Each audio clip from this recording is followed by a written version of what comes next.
Good morning civil engineer, स्वागत है आपका आपके पसंदीदा channel the civil engineer budget complete करते हुए फिर इसके बाद एक पॉलिशिंग स्टोन वैल्यू और क्रिशिंग स्ट्रेंथ को कंप्लीट करके पूरा बाइंड अप कर देंगे, पूरा कंप्लीट कर देंगे इस पैकेज को। भाई सभी जानते हैं एग्रीगेट्स हैं तो इनका फ्लेक्सिबल पेमेंट रिजिड पेमेंट हमारे बिल्डिंग कंक्रीट में मोस्टली यूज होता है, तो मोस्टली यूजेबल एग्रीगेट है। तो इसकी वैल्यू इसकी स्ट्रेंथ, पर्सनल स्ट्रेंथ के बारे में हमें पता होना चाहिए। Why aggregate 10% fine value? We as last time हमने भी यही डिस्कस किया था कि जब एग्रीगेट क्रिशिंग वैल्यू की वैल्यू 30 और उससे हायर हो जाए या फिर कोई मिस्टेक से हो जाए तो फिर उसको एक बार रिपीट टेस्ट कर लो, लेकिन यदि 30 से ज्यादा है तो फिर आपको 10% फाइन वैल्यू आपको पता करनी होती है। 10% फाइन वैल्यू में एग्जैक्टली क्या करते हैं, इंटरेस्टिंग फैक्ट है, वो हम आपको आखिरी में बता रहे हैं, आपको आखिरी तक रहना है। डजंट मैटर, आप आखिरी में जाके देख लो, बट इसको पूरा प्रोसीजर देखो क्या डिफरेंस है दोनों में। सारे दोनों टेस्ट प्रोसीजर आपस में सिमिलर है। अपरेटस आपको एक जैसे देखेंगे कि भाई 15 mm का सिलेंडर चाहिए, steel cylinder with plunger base plate, और आपको एक सिलेंडर मेजर चाहिए 11.5 centimetre height, 18 centimetre height, 11.5 centimetre का डाया, और स्टील मेटल टैंपिंग रॉड आपको चाहिए 16 mm डायमीटर की, 45 to 60 mm long, rounded at one end, और वेट बैलेंस चाहिए 1 ग्राम का होना चाहिए, और 12-10 2.36 की सीप्स चाहिए। Compressing testing machine as usual चाहिए ही। इसकी टेस्टिंग लोडिंग कैपेसिटी 40 नहीं, थोड़ा सा ज़्यादा होना चाहिए 40, ये तो 40 हमारे उसमें था, बट इसमें इसकी लिमिट्स नहीं, क्योंकि इसमें तो लोड निकाला जाता है, डजंट, इसमें परसेंट फाइन वैल्यू फिक्स है कि 10% फाइन वैल्यू के लिए कितना लोड अप्लाइड करना, उस हिसाब से फिगर वही है, इसमें कोई चेंजेस नहीं है। तो ये आपको सिमिलर है, आपका रिवीजन भी होता जा रहा है। आइस कोड 2386 पार्ट 4 क्या कहता है कि भाई देखो समझने वाले 3.1 ऑब्जेक्टिव ये बोलता है this method of test cover the procedure of determination of 10% fine value of coarse aggregate. The 10% fine value gives the measure of the resistance of an aggregate to crushing. This is applicable to all aggregate.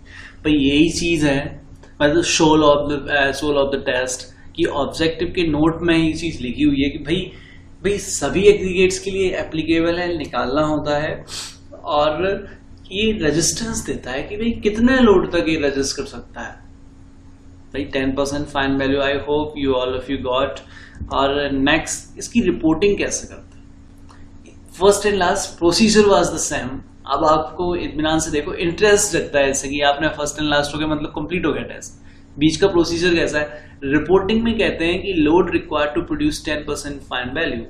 भाई 10% fine value के लिए कितनी load की requirement है उसे report करना है, और नियरेस्ट द होल नंबर उससे रिपोर्ट करना है। फुल लोड 10 टन 10 टन, और उससे ऊपर के लिए होल नंबर है, और nearest to 0.5 ton for the load less than 10 ton. 10 ton से यदि नीचे की लोडिंग आ रही है तो फिर आपको नियरेस्ट 0.5 टन्स में भी उसको बताना है। यदि 10 टन से ऊपर है तो आप होल नंबर में उसे रिपोर्ट कीजिए, डजंट मैटर। आइस कोड कहता है, आप इसका रेफरेंस दे सकते हो as per clause 3.6, as per IS code 2386 part 4 clause 3.6 says if the crushing test value is greater than 10 ton then we have to be reporting as a whole number, or if the result test value is less than 10 ton then we have to be report as a nearest 0.5 ton।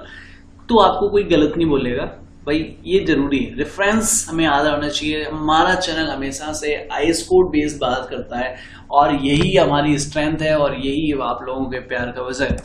तो चलिए हमारा apparatus की बात कर लेते हैं। Clues 3.2 या 2.2 एक जैसा है, सारी चीजें सेम लिखी हुई है, बस इन्होंने क्लूज बदला है, इस कोड का पेज भर दिया। ये लिख सकते थे कि शाम ऐसा, बट इन्होंने अलग से दिखाया है। तो आप बिल्कुल वही है, 15 सेंटीमीटर का सिलेंडर हम दिखा चुके हैं, टैंपिंग रॉड्स है, एक बेइंग सिलेंडर है, सीप्स तो हमें चाहिए ही है, कंप्रेसिंग टेस्टिंग मशीन है, हमारा हाइट डायमीटर वही है, तो कोई इश्यू ही नहीं है। और sample of 10% fine value test aggregate के लिए भाई ठीक है। एग्रीगेट ड्राई होना चाहिए भाई, हमेशा की तरह हम ड्राई ले रहे हैं, नहीं है तो उसको ओवन में ड्राई करो 4 घंटे के लिए 105 डिग्री से 110 डिग्री सेल्सियस का। आपको सैंपल को आपको 12 mm से पास कराना है, 10% में रिटर्न कराना है, तो यही वही सैंपल है, standard size. Other size aggregates भी हम ले सकते हैं बट वो हमारे टेस्ट प्रोसीजर में है।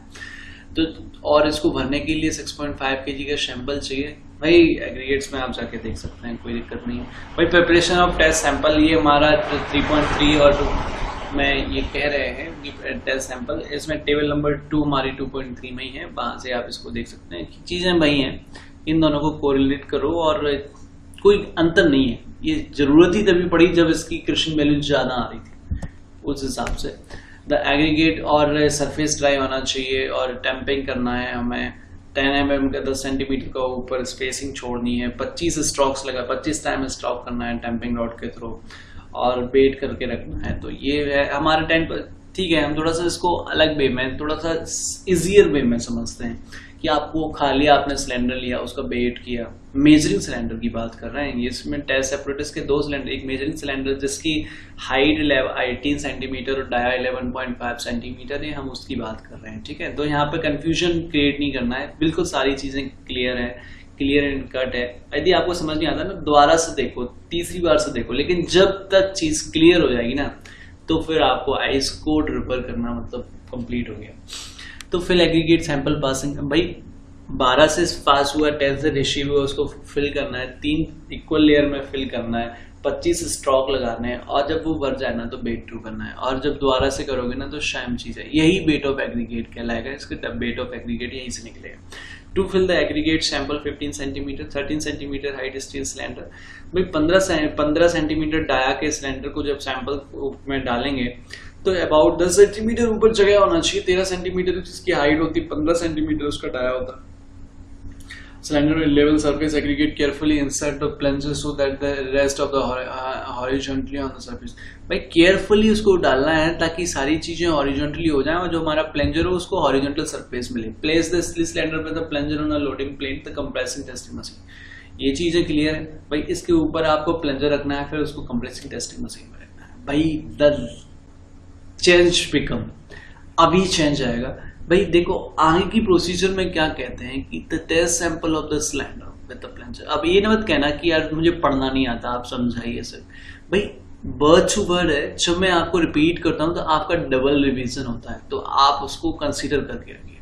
The test sample of the cylinder with the plunger in position is placed in the compressing testing machine. The load is applied to uniform rate as to cause the total penetration of plunger of about 20 mm for the normal crust aggregate in 10 minutes। भाई ice code कहता है कि normal crushing aggregates के लिए 20 mm तक का penetration होना चाहिए, और जब तक वो अचीव कर रहा है ना तब तक मतलब 10 मिनट में इतना हो जाना चाहिए।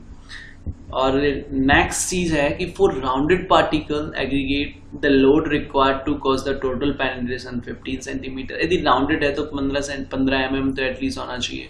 और for honey combing aggregate a penetration 24 mm is applied in 10 minute. भाई 10 मिनट में पेनिट्रेशन को उस टाइम पे क्या लोड को कांस्टेंट कर रहे थे कि 40 टन 10 मिनट में देना है।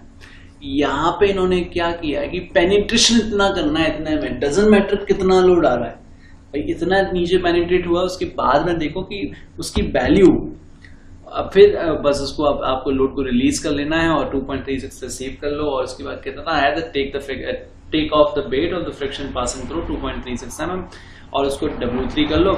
और देखो 3.4.1 के क्लूज में समझने वाली बात है कि यही कुछ चेंजेस हैं कि उन्होंने सीधा सा बोला है 15 mm for rounded and partially rounded particle, for example uncrushed gravel, 20 mm for normal crust aggregate और 24 mm for honeycombing aggregate, for example expanded cells and slags।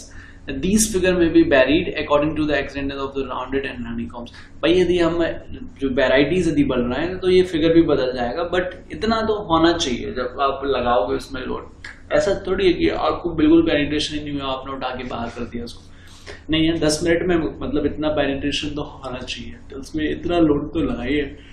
और कितना लोड लग रहा है वो हमारा 10% फाइन वैल्यू के लिए रिक्वायर्ड लोड होगा, वही इसके रिजल्ट्स होते हैं। ठीक है। 3.4.2 में after reaching the required maximum penetration, भाई जितना हमारा मैक्सिमम पेनिट्रेशन है वहां हम पहुंच गए हैं, the load shall be released, हमें लोड हटा लेना है उसको, फिर जो भी हमारा बचा हुआ मटेरियल उसको 2.36 से सेव करना है। The fine passes the sieve shall be bait and this bait expressed in a percentage, भाई इसको आप पास कर लो और उसको बेट कर लो, उसको परसेंटेज में एक्सप्रेस करो, percentage and the bait and test sample of the test sample, normally this percentage fall within the range, सामान्यतः ये परसेंटेज हमारी 7.5 से 12.5 के बीच में आती है, but if it does not, यदि ऐसा नहीं होता है, if further test shall be met at a load adjust at the seems appropriate to bring the percentage fine within the range, भाई देखो हमें फिर आपको लोड को थोड़ा सा एडजस्ट करना है ताकि वो फाइन वैल्यू 12.5 से नीचे हो जाए, 7.5 से ऊपर हो जाए। भाई वो कितना लोड हमें रिक्वायर्ड होगा भाई एक बार करने के बाद, तो आप उसके लिए 3.5 में एक फार्मूला भी दिया है, वो भी हम डिस्कस कर रहे हैं। The repeat test shall be made at the load that given percentage fine within the range, और जब तक आपको रिपीट टेस्ट करना है तब तक आपकी ये रेंज नहीं मिल जाती है। और कैलकुलेशन हमने देखा था, ये चीजें देखो एक क्रशिंग वैल्यू के लिए कैलकुलेशन था, तो ये तो पहली बार में करते हैं, और फिर भी यदि इसकी रेंज आपकी 7.5 से 12.5 के बीच में नहीं आई ना, तो फिर आपको ये है load required to 10% fine value 14 into x y plus 4, x है द लोड इन टन, कितना लोड आप लगा रहे हैं तब, और कितना लोड आ रहा था मतलब वो, और बाई है mean percentage of fine from two test, और इसके बीच में क्या मीन निकला है, तो external load mean percentage fines का क्या परसेंटेज है वो चीज करके, और रिपोर्टिंग हम आपको बता ही चुके हैं। तो calculation of fine test value of the aggregate has completed. और भाई जो इंटरेस्टिंग फैक्ट था ना जो हम बताने वाले थे आपको, तो उसके लिए आप इंतजार कर रहे होगे, तो बिल्कुल अच्छी बात है, इंतजार करना भी चाहिए।